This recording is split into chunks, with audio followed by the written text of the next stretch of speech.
Oh, may sunog na naman, no. Napakalaki ng sunog. Kaya siguro ang traffic. Diyos ko Lord, puro na lang sunog ang Batangas. Ang Santo Tomas. Ito na ang traffic. Dahil siguro dito sunog. Sabi ay sa Philtown daw, no? Ah, grabe yung sunog. Oh. Parang lalong lumalaki, ah. Oo nga eh. OMG, lalo siyang lumalaki. Traffic na sa kabilang side. Grabe yung ano, lalong lumalaki.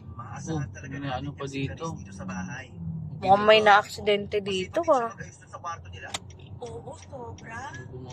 May bumangga siguro dyan. Truck.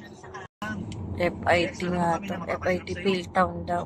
Kita pa rin dito sa amin, oh.